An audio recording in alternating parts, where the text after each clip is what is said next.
Does.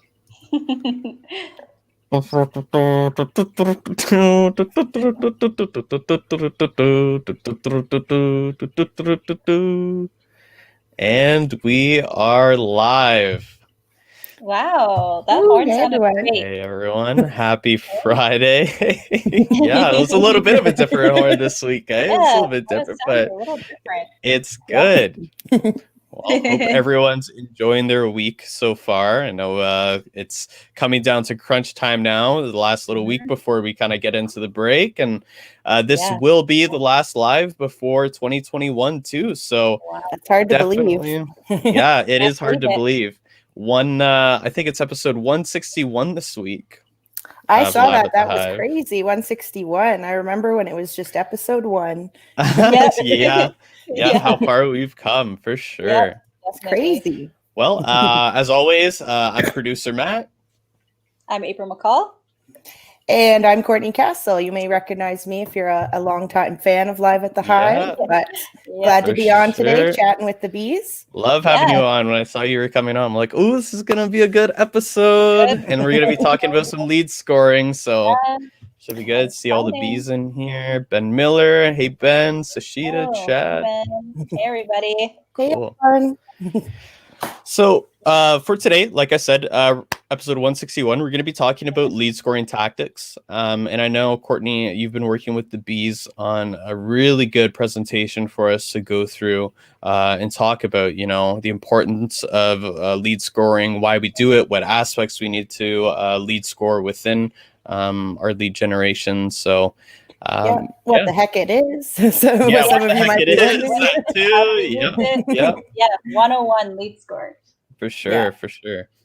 Yeah, it's a good with some good visuals for you guys today. It can get a little technical, but we'll start at the top and work our way down. It'll be good. Absolutely, for sure. So this week we're going to kind of follow the same sort of theme of the case study. We're going to be going around marketer knows, just so that people who've been watching the past couple weeks can kind of keep along. Sorry. Yeah, I believe this is a part 2 to your last week's segment that was about automations and lead generation and kind of the build up and the part that you need to have before you can start scoring those leads. So you need to have a way to collect them and generate them. So I guess if people missed that, you can go back and watch last week's episode just to get a bit caught up. But for sure. So we'll actually just kind of talk a little bit about marketer knows before we really dive deep in, just so people kind of have some background information. So marketer knows, community of digital marketing partners, managers, business people, and entrepreneurs. They put together their strategies, their knowledge, their tips to help you become a master marketer, but also grow your business, whether it's a small to medium size. It's a free to join community, so all the content on it is free to join. And it'll also help you achieve, your marketing goals through roadmaps, courses, guides, and more. And a lot of the times, a lot of the courses will provide templates that you can use to kind of just give yourself a little bonus start. So just kind of keep this in mind, when we're talking about the types of lead scoring that marketer knows would benefit from and how you can kind of turn those strategies towards your own. For sure. And I think there's a lot of good pieces. I know, sometimes when we get talking, we get excited on the live, and maybe you might be like, I wasn't quite sure what that one piece was. This is a good place to go back, a good resource. Maybe there's some piece of it that you don't have that you're like, oh, I need to add that. There's a lot of good roadmaps and like very specific how-tos that can fill in the dots. If you're a little lost at times, we can get excited. For sure. Yeah, there's a lot of pieces. For sure. So marketer knows will have it all. Yep, absolutely. And for the audience in the chat, just keep an eye on Benny B. He'll be posting through some articles as we go along. Feel free to click those, read them later throughout this weekend to kind of help you get a little bit of an understanding, some really good supplemental information there for you guys. So save them and read them over the holidays next week. That too. Yeah, good reading material. So why don't we start off with what is lead scoring? Now I know with a lot of us we're pretty familiar with it, but some people might not be as familiar with the importance and what it really is, right? So, Court, do you want to start off with this? Sure, yeah, and maybe you might know what it is, but maybe just not the the terminology around it. And basically, it's all about the quality of your leads. So it's the process of when a lead comes in, someone signs up to your site for one reason or another. You then attribute a rank and a value to them, depending on the quality of that lead. Obviously, the quality of leads is very important. And also, you don't just want, you don't really want leads at all. You want sales, right? So that's why the quality needs to be there. It doesn't matter if you have a list of hundreds of leads. If no one's converting, then that's really what matters at the end of the day, right? So absolutely, yeah. And these like you said, these can be kind of sorted based on engagement, what kind of products they've bought. We've talked about the abandoned cart sometimes as well, that we can use for leads, but also their engagement within the materials that you're sending their way, right? Are they opening up your emails? How frequently are they opening up your emails? Have they attended any webinars or anything like that? So yeah, some really good stuff there. And then I'll just kind of zoom in here just to kind of talk about some of the main benefits gained. Yeah, and like we said, there's different ways like you can measure, and how you measure that rank is the strategy that you yourself would put together. Everyone might lead score, but how you attribute that score is, depending on the purpose. It might be, you're looking at brand awareness, what is the end goal and what stage of the life cycle are you scoring at as well. So it has a lot of purposes. It's very important, and definitely a good layer to add if you're already doing a lot of lead generation, but not doing scoring yet. Absolutely, yeah, and we can see here from the main benefits gained from it, from the expected, the shortened sales cycle. That's one that stands out for me as well. If you can shorten up the sales cycle, it means a little bit more sales for you because you can focus on unconverted leads.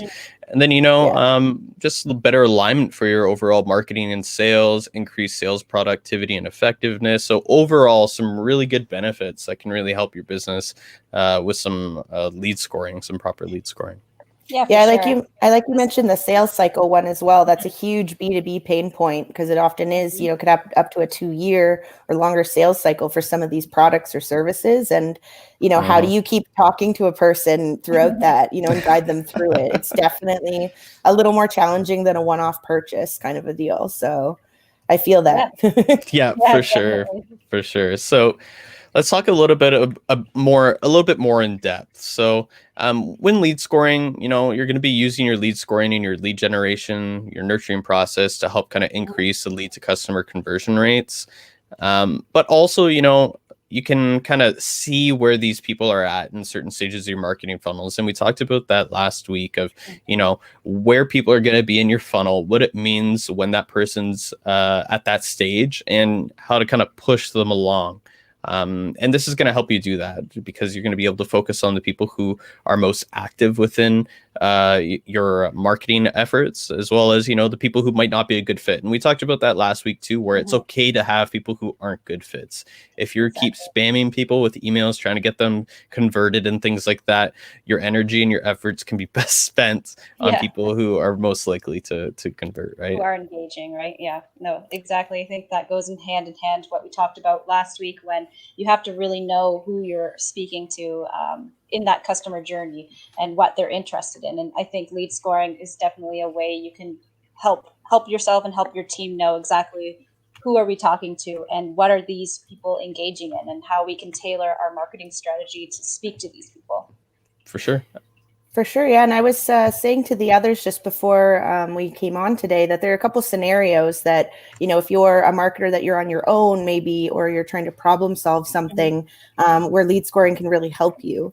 One example we were talking about is when, perhaps you have lots and lots of leads coming in, signups every month, every day, but nobody's converting into a sale. And, your boss is asking you what's happening. He wants to see an ROI on your efforts, but you're so proud of your lead generation, but nothing's converting. What do you actually do then? Yeah, for sure. And I think right now, for some people who might be kind of listening in, they might be okay. Like that's all a lot of like fancy like marketing jargon that you guys are kind of using right now. But what's basically the essence of it? And it's basically giving the people who you've got into your leads list, giving them a score, and you can kind of create values based on what activity they've participated in. So we have this kind of basic scoring sheet that can kind of get you just started off a little bit, and you can kind of see how each action kind of has a different score, right? So if people are asking for a consultation request, that's a really high valued action from that lead, right? That means that they're really highly engaged. So you're going to give them a high point, right? So you're going to probably give them 20 or whatever you want to market, right? And then you can see as we go down, reading a blog post that's like, okay, like they're interested. They're at the beginning stages. Give it a 3. And then you can see it kind of gets higher and higher. It can get much more in depth than this, but this is a really good place to start, right? For sure. And it's, for example, a lot of people have like a single sign up for everyone that comes to their website. Right. And a challenge with building a website often is speaking to multiple audiences with one homepage or, and so what happens is you have very different qualified audiences, very different types of people signing up for this. To Matt's point, like one person might be literally looking for a place to purchase your product and like needs help and is requesting it. And another person could be, completely like down the line, they just wanted like your annual report. Yep. So like very different qualifications, and that person should take a very different journey from the moment that they submit that contact form. Right. So like a salesperson should be reaching out to one of them, and the other person, would be more in a nurture kind of a funnel. So right. Yeah. Absolutely. Good. And then now we're going to be talking about, a little bit about why do you need to lead score, right? So a lot of the times, at least with my experience, sometimes when we get clients and they give us their email list or access to their MailChimp or something like that, and it's just a massive list of, I'd probably say maybe 2,500 to 5,000 contacts just in one list, right? Yeah. We see that very often. Don't worry, we can definitely help in this section. Absolutely. Yeah, for sure. And, when you have a list like that, it's awesome to have that many leads. It's really great, but it also gives you the great opportunity to start filtering through and start doing things that maybe you haven't done before, right? And that's making sure that you're getting the best ROI out of your marketing efforts and the time that you spend, right? Because let's be honest, lead scoring, it can be quite a lengthy process. There's a lot of intricacies as you go down the line, as you get more advanced into it, and a lot of time can be spent on it, especially setting it up at the very beginning, right?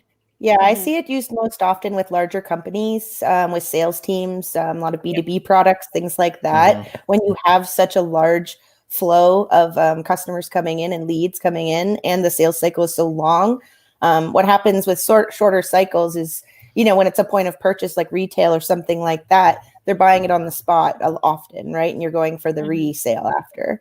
But with these products, you need to keep speaking to these people, and it becomes very difficult, and you really need to see, are they actually engaged, or have they been sitting on your list for 3 years, opening one newsletter a month and never doing anything else? Yep. So that's really what you need to know. Yes, exactly. Absolutely, for sure. And as we go through, we keep talking about why it's important. But this slide, you guys put some really good statistics in here, and I really like this graph by HubSpot over on the right. And I'll zoom in on that and talk about it a little bit. But you guys have on here this really good stat at the beginning where 27% of the leads your marketing team hands you over your sales teams are qualified leads. This means that 73% of those leads are time wasted for your team. Exactly. Right. So the more qualified leads there are, the more efficient your team will be, and that'll basically save you a ton of wasted time and money. Yeah, and that in a nutshell is the argument you should make to your boss as per why you should spend time lead scoring. Because if you can see that a certain channel is producing, for example, the most qualified leads that have the highest conversion rate at the end of the day, you're following them, not just from the point of conversion, but you're following them all the way through and not letting them get lost in your list somewhere. And then you can actually see, okay, well, if our Facebook leads are converting the best, let's double down our ad spend there and pull it out of somewhere else where we had 1 out of 100 people be a sale. Yep. That's how you would guide the strategy that way. So absolutely. It's a little more advanced. Like we said, like if you have lead generation set up, sometimes people just have a basic contact form, like you do have to kind of have the road paved before you can add this layer. And I don't know if you would say, would you say it's kind of overkill for a very small business who has like a couple leads coming in a month?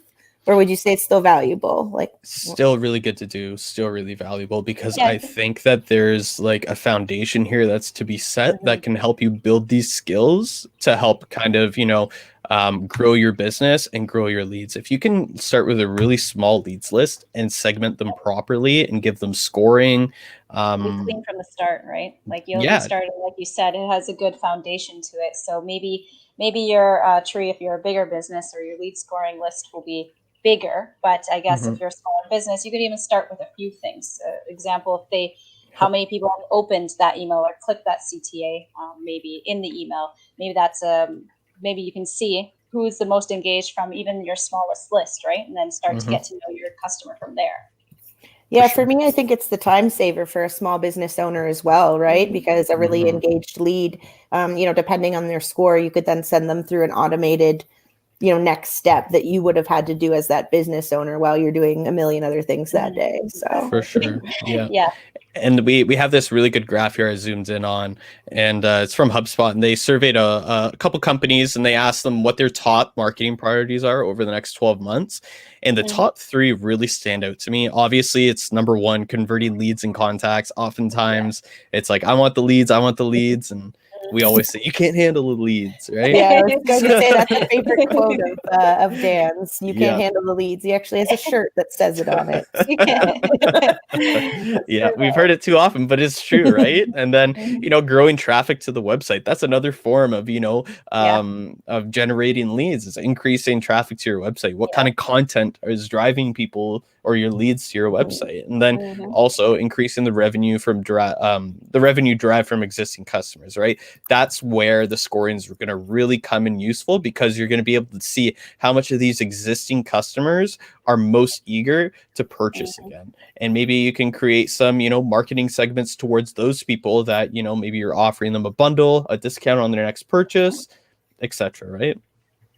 For sure. I like that. And I think the growing traffic to the website is important, because a lot of people focus on that kind of first phase of the funnel. And they're thinking, if I don't have enough conversions, I need more traffic, and then they start trying, but you can't really burn and churn traffic like that. It's expensive to get in. You only have so much of an ad spend. So it's really, you want to be looking at both sides of the coin there. Exactly. So that's definitely where it comes in. And I find people often get stuck in that. We've had many discussions at Honeypot about it. Lead generation, you're in that very first phase. And then what happens to the lead after they're in MailChimp or your CRM or wherever, and then you lose track of them. There's another phase, right? To keep them engaged, keep them warmed even, right? And making sure that you're providing them with content or nurturing them how it needs to be nurtured, so you can actually convert them later down the line. Because we do see that if we've had a lead gen campaign come through, it's the next question is always, okay, great, we've got the lead, but now what do we do next? Right? Yeah. I believe we had an incident, April, where we handed off a lead list and nothing happened with it. And we followed up with it. They were so excited about the leads, and we were like, okay, how did it turn out? Did any of them convert? And they were like, oh, we haven't done anything with it yet. And we were like, oh, yeah. Oh, no. It's a lovely anecdote. Yeah, outlines the importance of sales and marketing working together when you're talking about lead generation. 100%. Any sort of efforts, they need to know what you're doing to generate these leads, where they're coming from, and especially if they're the people, the sales rep following up on them.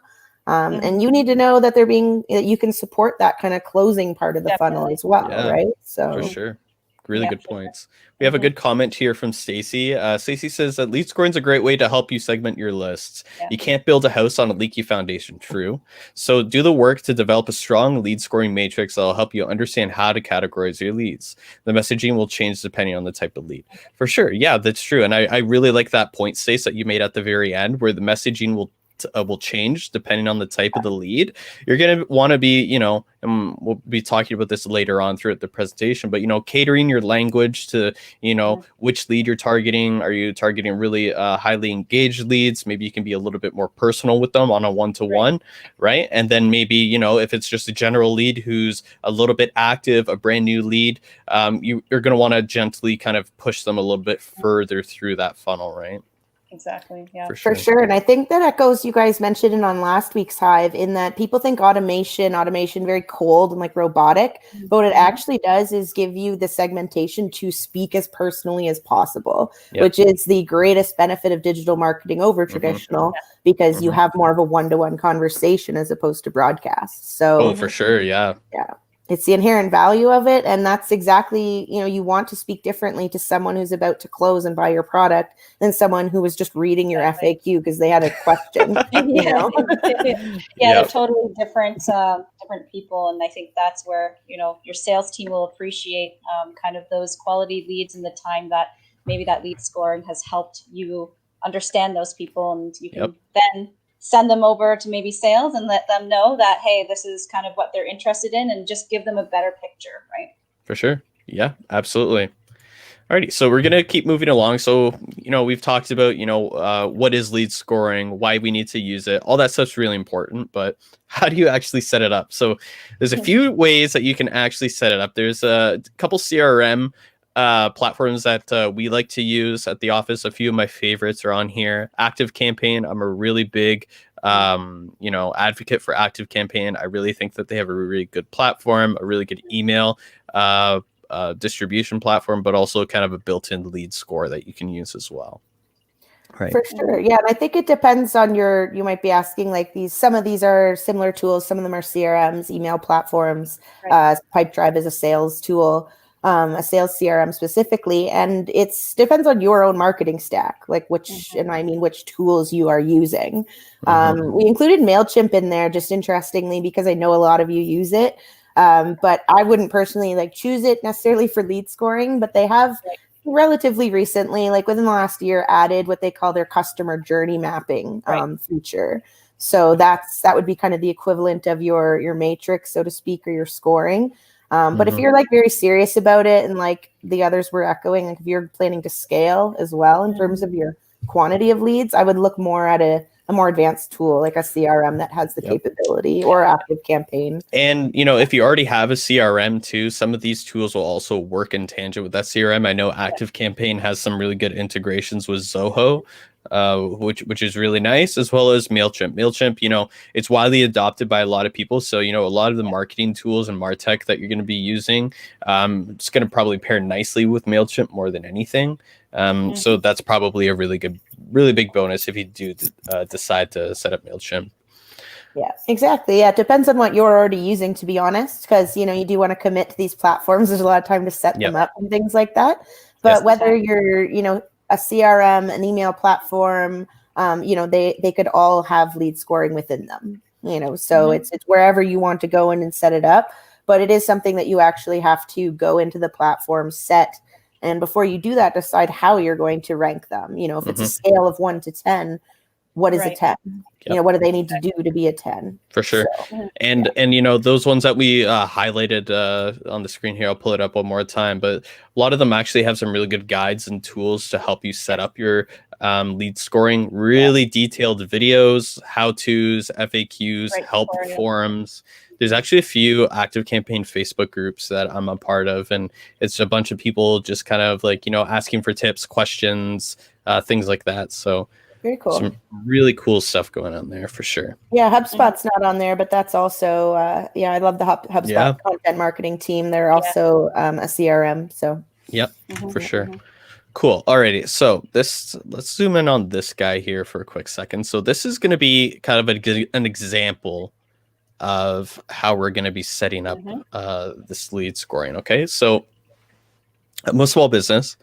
And I'm using ActiveCampaign. So that's going to be the CRM, the lead scoring platform, or email marketing platform that I'm using. Okay. Then step one is going to start with an email. Okay. So our lead is going to receive an email from us. And I'm assuming that this is going to be the first point of contact, right, Courtney? Yeah. Okay. Then from there, we can kind of see what our contact's going to be doing. So, is the contact going to open our email? No. So basically the person's going to get tagged with a disengaged 1. So that basically means that, just because they didn't open or click our email, we're not going to ignore them. We're just going to set these people off to the side for a quick second to make sure that, the people who did click yes, those people are going to be some of the most engaged people right off of the bat, right? So you're going to want to tag them with an engaged email, little tag within your email marketing, and you're going to give them a lead score of +5. Okay. So these people are starting off with a +5 right now, right? Yeah, and that's a very important step because from the beginning, obviously at the very first touch, when they're thinking about you from the very first connection, that's when you want there to be some, you don't want them to be disengaged from the get-go. And often when it's disengaged, it's because you offered them like sign up for my newsletter as opposed to like sign up and get a 10% discount in the email we're about to send you. So they're going to open it, or the likelihood is very much greater. Yep. So yeah, what you're doing as that first hook can set them on the road to being disengaged and never opening another one of your emails or becoming customers. So very important step. For sure. Agreed. Okay, moving on to the second one. So this is another source of, lead generation. So it's going to be from your website, right? So from your website, are these people creating an account? Again, if they don't create an account, it's going to be another disengaged. So they're going to be tagged and they're going to have a 2. Okay. And then if they do create an account, again, that's a really high action point for lead engagement. So you're going to give them another +5 if they've previously opened your email, or just give them a 5 straight up off the board if they've created an account on your website. Okay. And then moving down, our last one. So this is going to be like a marketing template, right? So say if you have an asset that you're wanting your lead to download, whether you have like a Google ad, a Facebook form, or anything like that, if they download the marketing template or the asset that you would like them to, that's going to be an extremely engaged lead. That's one of the, I'd probably say we do a lot of those types of like marketing template lead generations with landing pages and sign-up forms. And these people tend to be pretty engaged. So again, you're going to give them a score of 5. You're going to tag them as engaged. And then if they don't, you're going to tag them as disengaged and give them a 3, just because it's a little bit of a higher action. They're actually downloading something with the intention to read, right? I'd say that's a very popular type of format. It's a lead magnet for those in the know. Someone may download, whether it's a report or a guide or a checklist or whatever the asset was from you. And I find that it's a really effective way when used well, but it's also very tempting to stop there and be like, look how many people downloaded this. And then maybe you send them a blast that's like, oh, and if you want to buy our product, by all means do it. So it's like, it's interesting. You really have to think it out. And before you jump into the tool and start building it all out, this is the matrix that Stacey referenced, that you actually need some sort of mapping tool, whether you have a mapping tool or old school pen and paper, actually map this out. For sure. So basically throughout that last graph that we showed, you can see it on the left here, but I want to bring people's attention to the right portion where we're talking about the graph here. Now, the person who went through that previous lead scoring process, Cindy, our lead, let's say that she engaged with all 3 of those. So Cindy, she opened up our email, then she went to her website from our email. Cindy created an account, and then she downloaded one of our marketing guides, right? So you can see here, Cindy got a lead score of 5 when she opened up the email. She got a 10 when she engaged with the website, and then she got a 15 when she downloaded that template. So in total, right, Cindy's going to have a lead score of 30. So that's going to be a pretty qualified lead. If you have a lead like that, that's kind of gone through the trifecta of engaging with email, website, and template, that's going to probably be, or should be, one of the highest leads within your contacts list, right?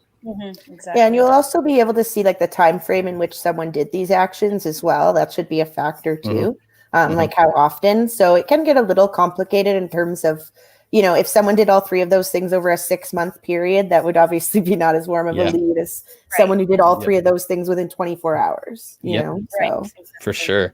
Now let's say that Cindy, Cindy didn't engage with anything we sent her, or let's say maybe she engaged with the email, she opened it, clicked, but she didn't really create an account yet. So that means that Cindy's an unqualified lead. It doesn't mean that Cindy's not interested within your product or your company. It just means that you have to work on Cindy a little bit more. You're going to have to nurture her a little bit more within your funnel. You're going to have to maybe create a separate funnel for Cindy, maybe give her a different email, send her maybe a different, link within the email that sends her somewhere else. Maybe she's a little bit more engaged that way, right? So you're still going to give Cindy a score, right? So like we said before, zooming in on the left-hand side here, Cindy got a score of 1 for not opening up the email. She got a score of 2 for not creating an account, a score of 3. So that would make Cindy at about a 6 right now within your lead compared to the 30 that we had over on the right-hand side. So you can really see with the lead score the difference and the intention of your leads. And I think that's really important. It also helps to kind of marry up your marketing activities as well. Like a lot of people think of it as being email based, on whether they opened it and things like that, which it is like predominantly, like a lot of the times the automations are like that. But it's also, perhaps someone downloaded something and you spoke to them at that point and they unknowingly are on several other lists in your CRM. And you can't, you know what I mean? Like, and maybe you're not like connecting this. Maybe it's another salesperson has talked to them already a month and a half ago, but they had a problem about it. So it really helps to connect and see like, oh, they actually did download that asset. I was just about to mail them or, or email them or whatever the follow-up might be. So it just really helps to illuminate that relationship and that path. So absolutely.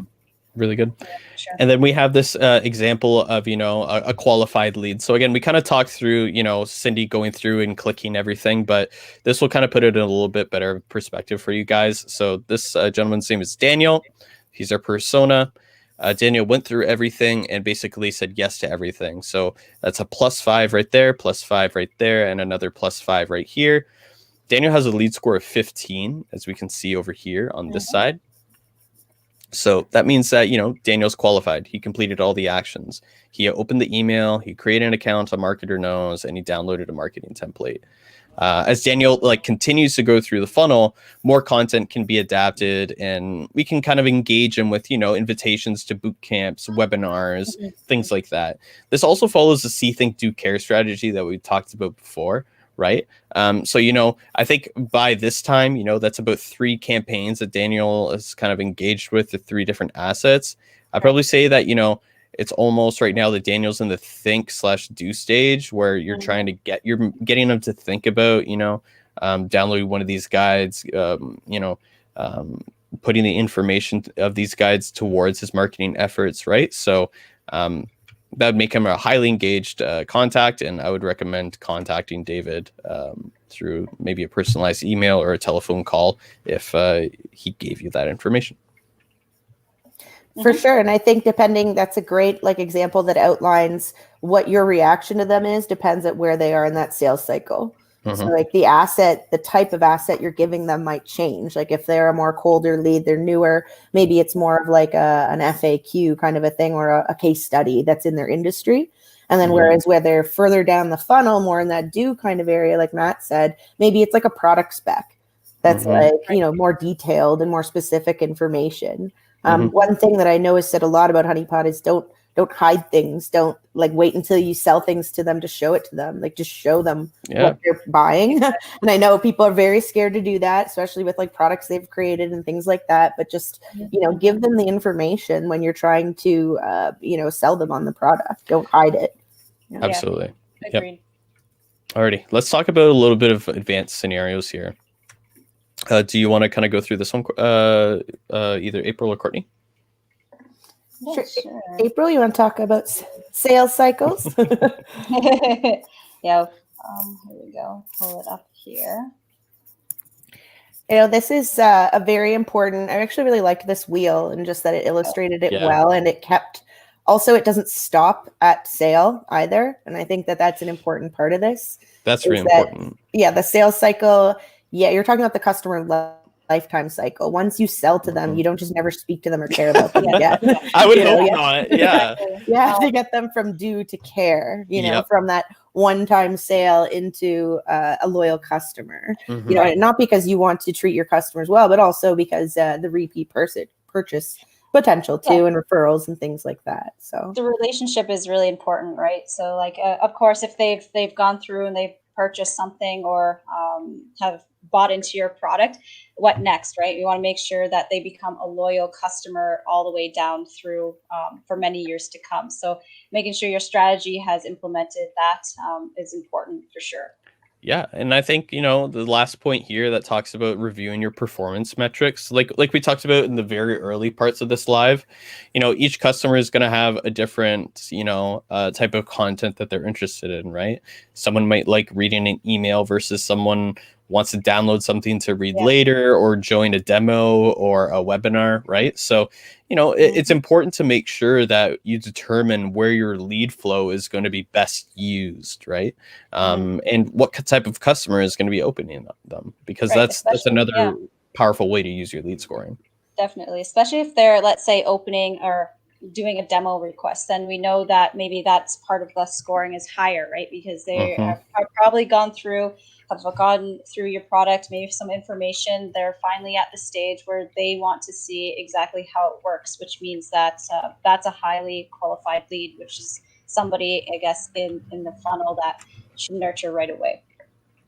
Yeah, and it's also the performance metrics. Like, I agree with that for sure, and they'll also help you to like keep having different iterations of your flow as well. Like, once it's in place, that's great, but then you'll maybe have to tweak it in different areas so you can see perhaps at one stage, kind of when you're warming your leads, nobody's been downloading a particular asset. You're looking at those metrics, or the attrition rate that was mentioned there. That's the drop off. The unsubscribes, for example. There might be all of a sudden a lot of people are downloading an initial asset and then all unsubscribing after that. Like, what is there a different hook you could A/B test at that point is the next step I would take. Yeah, that makes sense. Absolutely. So next slide we have here, this is a little bit of might be intimidating at first look, but it's really not. I'll kind of let you take this one, Court. I think you were the one to put this graph in. This was just a visual example of a more advanced map. Once you get you have your basic map in place, you maybe have your lead scoring matrix, you have it set up in your platform, and then you kind of keep adding to it. Very similar to a website. It's never really done. You're always kind of tweaking and enhancing it. And this shows you at what point the person is at in their cycle. They just visited your website. They signed up for something. Did they attend a trade show when it wasn't COVID? Did they go attend a webinar that you had? Maybe they had a live demo with one of your sales reps. What level of is this lead at? And then where do they go from there? And you can see that the maps get quite, when with large companies, you have a huge sales team, hundreds of leads coming in every month, and lots of marketing activities across the board. It can get very complicated. So absolutely. Yeah, this is an advanced strategy. You wouldn't just come out the gate with this. So don't let that scare you. This would be something that was layered on and built over time. Yeah. If you're just seeing this and you're just into lead scoring you're just beginning this, like I said, it might be a bit intimidating, but it's not. It's literally, the customer going from point A at the very top, their life cycle. It's a linear cycle, right? We talked about it's not a linear cycle, but on this graph, it is a linear cycle. It goes from the visitor to an existing customer, and then it goes down the profile. You put down their company title, their name, their location, all that good stuff. That's really important to put down when you are creating your customer profiles within your CRM or your email platform. Then you kind of go down here talking about the lead score, their behaviors, and it really filters them down into the drip emails, or these are really kind of micro campaigns tailored to what stage that lead is at, right? So that's why we're talking about, maybe they need another welcome campaign. Maybe they need a little bit of an onboarding and some nurturing. And then as you go down here, it gets more and more like upsell, renewals, things like that, right? So right. Exactly. Because you can imagine, depending on what your product is, you have different kind of obstacles to getting someone to that end goal, right? Like if you're an app, for example, like someone may have downloaded it and then never used it, and then you never got any in-app purchases from them. So there wasn't really an activation. They're not a customer, they just were a download. So it's like, depending on what you're doing, you may have to curtail like how you've structured that matrix. And that's really, honestly, that's the most difficult part, is kind of thinking it through. And what I'd recommend is, like we said, like, who's your cash cow? Focus on their journey first, get that in place, and then circle back to the people who got your newsletter and never touched anything else. Like, I know, ideally you'd want to do them all, but we all have, time constraints. There's only so many hours in the day. So I'd say start there and work your way backwards. Yep, absolutely. We're gonna have to kind of start going through these a little bit quick fire, not too quick, but just kind of wrap up a bit. It is 4:59. So this little slide here, I'm zooming in a bit. Please excuse the cutoff, but it's basically tactics for nurturing, educating, and converting your leads. And what stage? Because there's 3 main stages. If you kind of want to create it a little bit more simply, there's 3 main stages: cold, warm, and hot. And each of these stages require different tactics to get your lead to the sell or the convert stage, I guess you could say. Yeah, and these kind of like vary through nurturing through a little bit more blog posts, explainer videos. Here we have PDF resources, and then as you kind of go through, it gets a little bit more in depth, right? So like product samples, webinar invites, trade show invites. Then we get into sales outreach, discount offers, time limited upgrades, flash sales, things like that. Yeah, and the problem I see it most often, it does seem kind of like common sense, you guide someone through at the point that, they're at, but people get excited. They want you to have their product. They want you to know how amazing it is. And they tend to go for the hot right away. And it's like, it's someone who's just signed up, for something. They're a very low level lead. And then you're going for the sale. Yeah. You're maybe like calling them as a sales rep, and then they're like, whoa, they're turned off, they're unsubscribing now. I've seen it happen a lot, actually. And it happens a lot with advertising too. It's call to actions, and the call to actions you test. This is why they are so incredibly important as well. To ask and go for the throat, as they say, right from the get-go does not often work. So it intimidates some people, right? So I really like this. I think it touches upon what Courtney, you mentioned earlier, just, go through the nurture, and maybe they're at the FAQ stage, help them get to know, and then educate them through some other like they said, the product sample, even the demo, trade show even. So I really like this this graph that we put together. It just will help, I guess, if you're putting your strategy together, how to understand each of the people that you are lead scoring a little better. Yeah, and I think an important thing to note is the point isn't to try and shove everyone through this funnel. The point is to genuinely qualify them.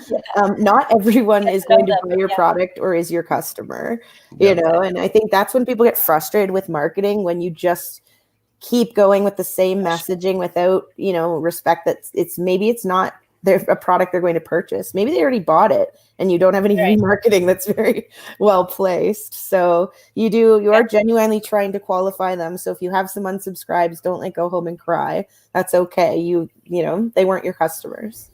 Right. We're trying to talk to the people who are your customers. Right. Very good.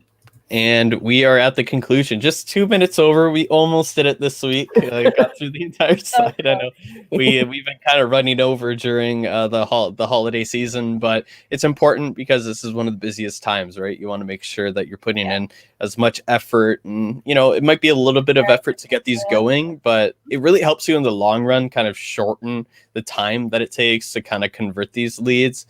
At the very beginning, it's going to maybe put a little bit of resources into time, creating the lead segments, everything like that. But again, you don't have to get too advanced, right? We gave you some really great examples at the very beginning about some really simple lead scoring processes that you can implement today with your lists. But also we did show you some, some advanced strategies where we create these micro campaigns within, the customer journey based on where they're at and what their score is. Exactly. Yeah.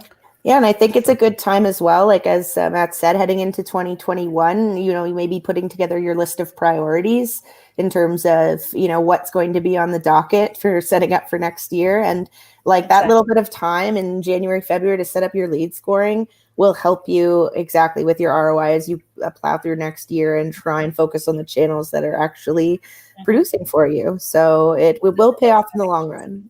Yeah, definitely, for sure.